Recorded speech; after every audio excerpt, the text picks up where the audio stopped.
One down, one to go.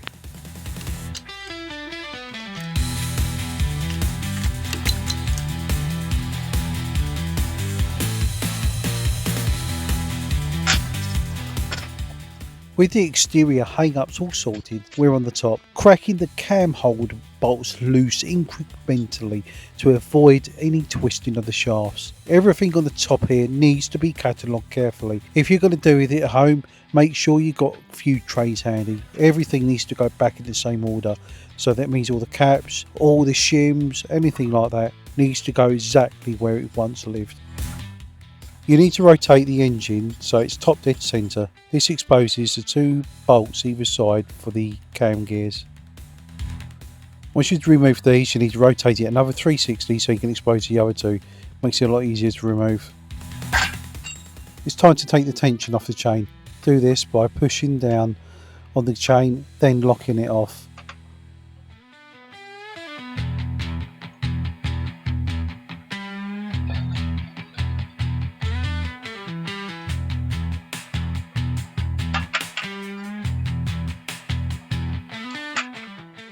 Lifting the cam holder assembly off now, you can see there's old oil there but nothing too gold. It's not gone like varnish or tar. The surfaces aren't looking too bad. We will clean everything up later on using my custom blast cabinet and my ultrasonic cleaner, but for now everything goes straight into a clean tray. I borrowed these stainless steel trays from the kitchen, don't tell my wife though.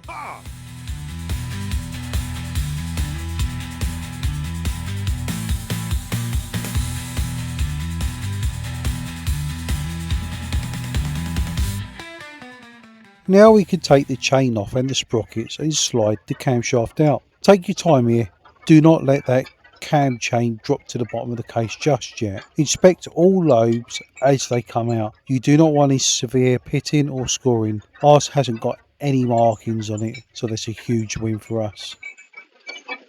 Removing the tensioner is quite easy. Undo the 4 bolts here and the whole assembly lifts out. You still have to undo 2 pins. They have got 2 clips on. Pull the clips out, pull the pin out and do the same on the bottom. It's as simple as that.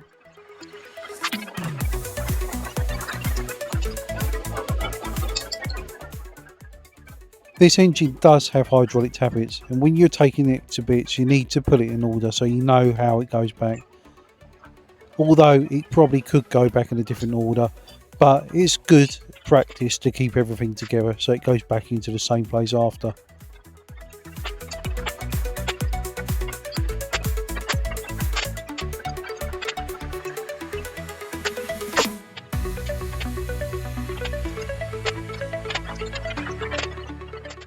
You want all the oil pipes out of the way. This is just 3 or 4 bolts. Zip them out of the way, keep them safe.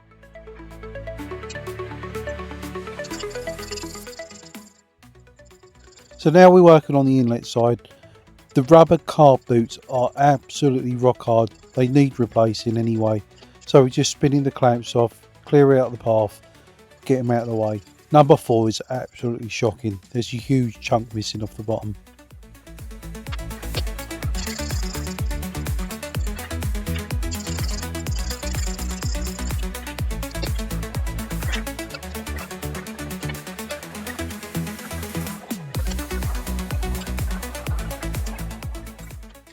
Once the boots are completely out of the way, we can back out all the main head nuts. These are torqued down tight, so use a good 6-point socket so you don't round them off. It's also a good idea to use a box pattern as well. Starting from the outside, then work yourself gradually into the middle. All of the nuts underneath have a copper washer underneath them. Make sure you remove these. You do not want them to end up in your bottom of the engine either. Now for the main event, lifting the head off the cylinder block. This is where 30 years of petrified head gasket material fights you, and it really does. I'm telling you, I'm rocking it to and fro, giving it everything I've got, but it was completely bonded.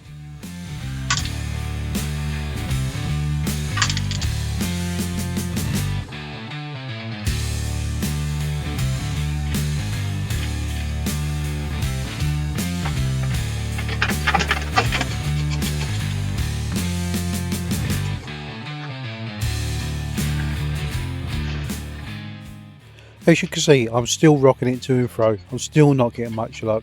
However, it's not a big problem.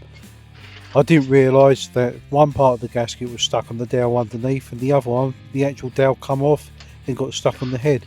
So as soon as I dislodged it off the head, the whole thing started to move off completely as one.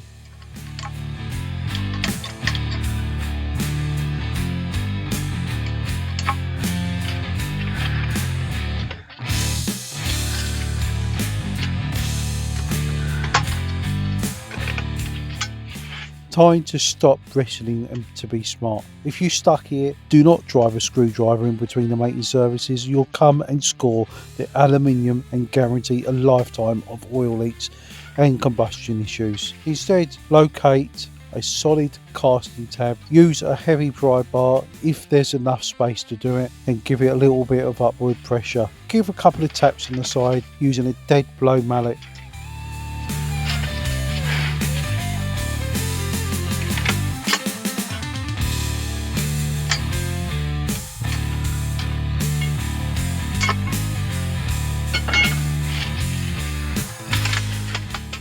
And there it goes, off the studs at last. There was one hang up on the gasket. I had to use a lever bar just to move it off.